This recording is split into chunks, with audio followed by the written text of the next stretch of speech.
wabarakatuh. Halo guys, perkenalkan kita dari kelompok 2.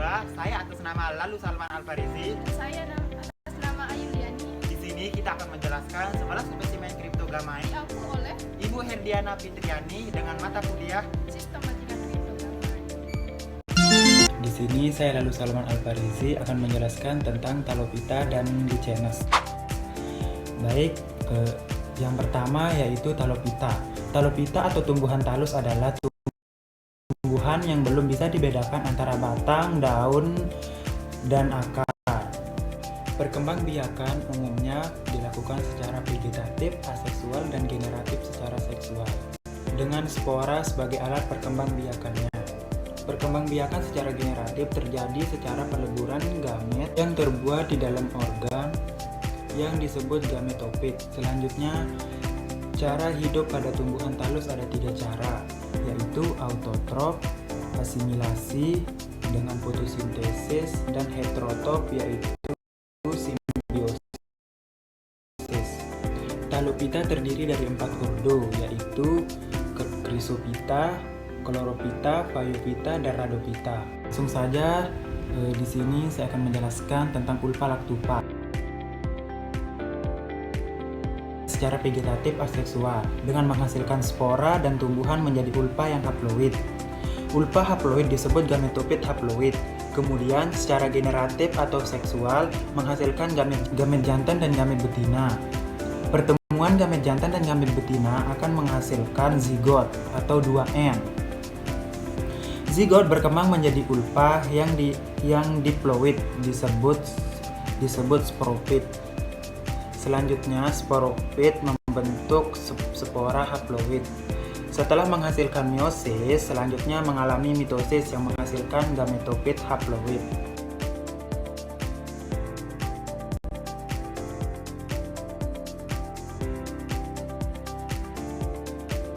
Alga ulpa lactupa yang dikenal dengan selada laut banyak mengandung klorofil di dalam sel-selnya. Klorofil memiliki kemampuan untuk menangkap radikal bebas dan juga memiliki aktivitas antioksidan.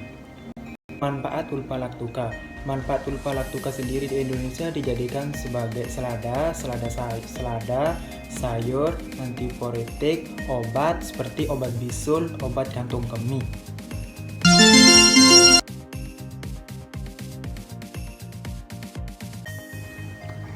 Selanjutnya tentang Turbinaria. Turbinaria adalah tumbuhan alga coklat dari ordo Pucales yang berasal dari ekosistem terumbu karang. Spesies Turbinaria bereproduksi secara seksual dan aseksual. Siklus hidup dimulai dengan talus diploid yang melepaskan gamet haploid yang berkembang di bawahnya yang mengandung oogonia untuk telur dan antheridia untuk pemanfaatan turbinaria. Turbinaria digunakan untuk ekstrak alginatnya yang digunakan sebagai bahan pengental, pembentuk gel, dan penstabil dalam makanan dan minuman, serta dalam produk farmasi karena dapat memberikan suplemen dan nutrisi dan meningkatkan pertumbuhan. Selanjutnya yang kedua yaitu tentang Lichenes atau tumbuhan lumut. Tumbuhan atau lumut kara adalah 2 macam organisme yaitu alga dan jamur yang hidup bersimbiosis. Banyak jenis Ascomycetona dan beberapa jenis Basidiomycetona hidup bersimbiosis dengan alga hijau dan alga biru yang umumnya bersel satu dan membentuk Lichenes. Lichenes dapat ditemukan di bebatuan atau di kulit pohon. Lichenes adalah tumbuhan yang bisa hidup di tumbuhan ekstrim di muka bumi. Mereka dapat hidup di permukaan tanah, bebatuan, pepohonan, bahkan pada permukaan benda buatan manusia. Mereka berada di tempat yang jarang ada organisme yang hidup. Lichenes memiliki rhizoid dan daun, tapi belum memiliki akar, batang, dan daun sejati. Tumbuhan lumut tidak memiliki Proses pengangkutan di dalam tubuh menggunakan sel parenkrim. Habitatnya di tempat lembab dan basah, kecuali sphagnum yang terminasi umur bebatuan. Fungsi lichenes di dalam ekosistem hutan yaitu sebagai penyerap air, hujan, dan salju yang mencair. Selanjutnya klasifikasi dari lichenes. Yang pertama yaitu Eusenia dasypoga. Eusenia dasypoga berkembang biak melalui cara vegetatif, yaitu dengan cara fragmentasi. Cara seksual melalui soraidia, atau melalui seksual dengan cara ascogenium dan spermatogenium. Eusenia sering tumbuh di pepohonan yang sakit atau sekarat karena hilangnya daun yang sudah ada sebelumnya. Memungkinkan fotosintesis yang lebih besar oleh ganggang lumut. Hal ini menyebabkan beberapa tukang kebun secara keliru menyalahkan lumut atas kerontokan daun yang menyakiti pohon. Eusenia sensitif terhadap populasi udara, terutama sulfur dioksida.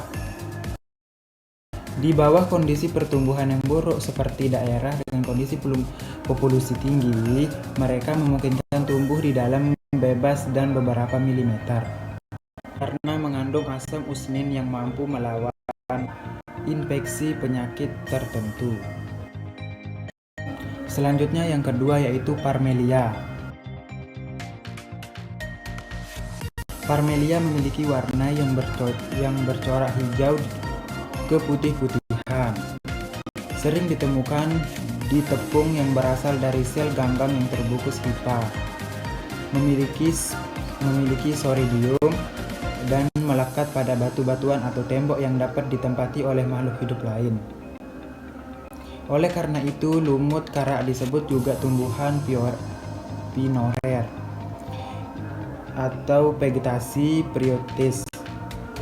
Lumut kara juga dikenal sangat sensitif terhadap zat-zat polutan berbahaya sehingga tidak dapat hidup di lingkungan yang tercemar. Pertumbuhan talus lembut. Dalam 1 tahun, pertumbuhan talusnya kurang dari 1 cm, bersifat autotrof dan mampu meningkatkan nitrogen di udara. Reproduksi seksual lumut kara dilakukan dengan cara fragmentasi. Fragmentasi atau potongan lumut kara induk terlepas. Jika di tempat yang cocok, maka akan tumbuh menjadi individu baru. Reproduksi aseksual juga dilakukan dengan cara membuat struktur khusus yang disebut soraidia, yaitu berupa sel ganggang yang terbungkus oleh hida yang terdapat pada permukaan talus lumut kara. Manfaat lumut kara atau Parmelia dapat dibuat bahan dasar obat, dapat digunakan sebagai penambah rasa dan aroma makanan.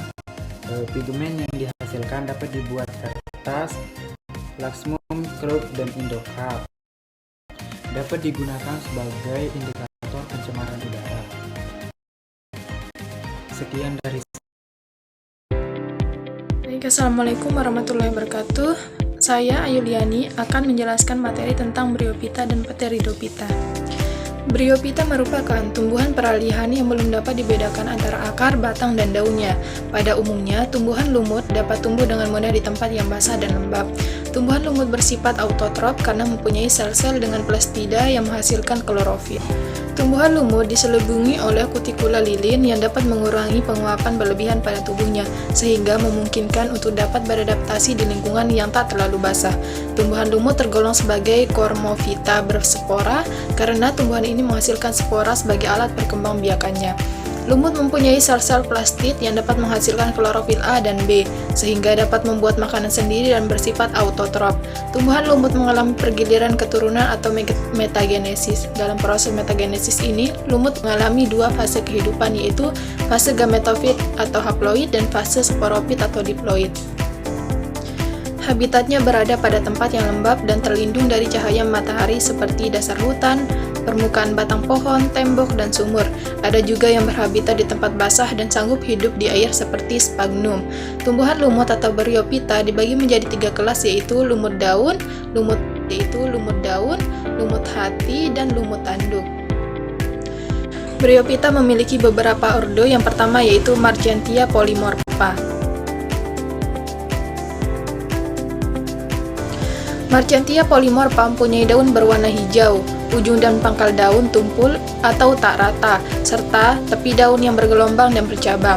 Spesies ini mempunyai 2 jenis alat reproduksi, yakni Antheridium dan Archegonium. Antheridiumnya berkuntum, permukaannya rata, berbentuk seperti cangkir dan margin pendek. Archegonium menyerupai Antheridium, namun bentuk lobusnya seperti jari dan menyebar. Habitat spesies ini banyak ditemukan menempel di bebatuan, tanah, dinding tua yang lembab. Yang kedua yaitu ordo Sphagnum.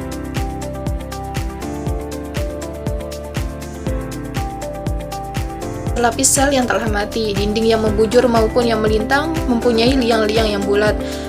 Reproduksi Sphagnum sebagian besar bersifat vegetatif. Pembusukan pada bagian yang lebih tua menyebabkan cabang-cabang pisah dan kemudian menjadi individu baru. Siklus hidup lumut gambut pada organ seksual tumbuh di sisi cabang tepat di bawah. Kedua yaitu Pteridophyta. Sayap atau bulu dan piton adalah tumbuhan, sehingga Pteridophyta merupakan tumbuhan paku yang tergolong dalam tumbuhan kormus berspora, di mana tumbuhan ini menghasilkan spora dan memiliki susunan daun yang umumnya membentuk bangun sayap, yaitu pada puncuknya yang terdapat bulu-bulu. Pteridophyta memiliki beberapa ordo. Yang pertama yaitu Selagenella. Daun Selagenella berupa tunggal berhadapan, bersusun berbaris sepanjang batang bentuk jarum dengan panjang 1-2 mm dan berwarna hijau. Tumbuhan ini mempunyai sporongium yang tereduksi, terdapat di ketiak daun berwarna putih hijauan, sedangkan serabutnya muncul dari batang seperti akar lekat dan terdapat bulu-bulu. Pteridophyta memiliki beberapa ordo. Yang pertama yaitu Selagenella. Daun Selagenella berupa tunggal berhadapan, bersusun berbaris sepanjang batang bentuk jarum dengan panjang 1-2 mm dan berwarna hijau. Tumbuhan ini mempunyai sporongium yang tereduksi, terdapat di ketiak daun berwarna putih hijauan, sedangkan serabutnya muncul dari batang seperti akar lekat dan berwarna coklat. Selagenella paling sering tumbuh di bawah konopi hutan dan terlindung dari sinar matahari langsung. Ekosistem dari batang seperti akar lekat dan berwarna coklat. Selagenella paling sering tumbuh di bawah konopi hutan dan terlindung dari sinar matahari langsung. Ekosistem dataran tinggi dengan iklim lembab dan sejuk merupakan habitat yang disukai beberapa spesies Selagenella. Salah satu tempat yang memiliki kriteria tersebut adalah kawasan air terjun Gunung Embun yang terletak di kota Lubukingau Utara, Provinsi Sumatera Selatan, Indonesia. Selagenella berkembang biak menggunakan spora yang bersifat heterospora, namun Selagenella juga dapat berkembang biak dengan vegetatif yang berasal dari batangnya. Perkembangbiakan ini lebih mudah dan cepat. Yang kedua yaitu Derymoglossum pilosiloides. Derymoglossum pilosiloides mempunyai bentuk daun agak bulat yang mirip dengan sisik dengan tekstur yang berayat dan berwarna hijau.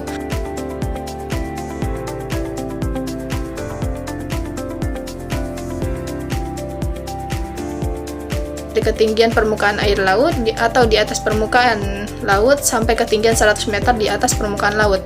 Kandungan tanaman paku sisik mengandung minyak asri, sterol atau triterpen, fenol, flavonoid, patin, dan gula. Manfaat dan khasiat tanaman paku sisik naga bagi kesehatan yaitu untuk mengobati sakit sariawan, sebagai obat anti radang, mengobati penyakit gundokan, menyembuhkan penyakit TBC kulit, dengan membesarkan kelenjar getah bening. Tanaman paku sisik naga bermanfaat. Nephrolepis exaltata memiliki ciri-ciri tidak mempunyai batang. Sesungguhnya, akar rimpang tegak dan bersisik, daun lebat, tangkai daun bersisik jarang. Umumnya tumbuhan ini memiliki akar yang tumbuh di bawah permukaan tanah, bersifat non-fotosintesis, berfungsi menyerap air dan nutrisi dari tanah. Neprolepis pada umumnya hidup di tanah, tapi ada juga yang hidup secara epirit atau menempel. Neprolepis dapat ditemukan pada dataran tinggi, daerah kering seperti padang pasir, daerah berair atau area-area terbuka. Selain itu dapat ditemukan 4 tipe habitat neprolepis, yaitu hutan rindang yang memiliki celah permukaan berkarang, khususnya yang terlindung dari sinar matahari, terdapat di daerah rawa dan tergenang air, dan tumbuhan sebagai epirit pada pohon-pohon tropis. Neprolepis memiliki fase gametofit yang hidupnya bebas. Beberapa ciri reproduksi neprolepis yaitu fase sporopit atau diploid yang menghasilkan spora, haploid melalui pembelahan meiosis. Spora tersebut tumbuh melalui bagian selnya menjadi gametofit. Untuk fotosintesis protalus, gametofit tersebut menghasilkan talus. Gametofit tersebut menghasilkan gamet sel sperma dan sel telur. Melalui pembelahan mitosis, selanjutnya sperma membuahi sel telur dengan cara menggabungkan daripada protalus. Pembuahan sel telur menghasilkan zigot yang diploid dan berkembang melalui pembelahan meiosis sehingga menjadi sporofit atau tumbuhan neprolepis. Neprolepis exaltata selain sebagai tanaman hias juga berguna menjaga kelembapan di sekitar pertanian tanaman. Dan yang terakhir yaitu Marchellia carenata. Ciri-ciri dari tanaman ini adalah memiliki spora dan batangnya yang mudah untuk dipatahkan. Manfaat tumbuhan semanggi air bisa digunakan untuk daun dan sporokarpnya bisa dikonsumsi sebagai obat herbal. Sekian dari saya. Wassalamualaikum warahmatullahi wabarakatuh. Sekian dari kelompok kita, kurang dan lebihnya mohon maaf. Wassalamualaikum warahmatullahi wabarakatuh.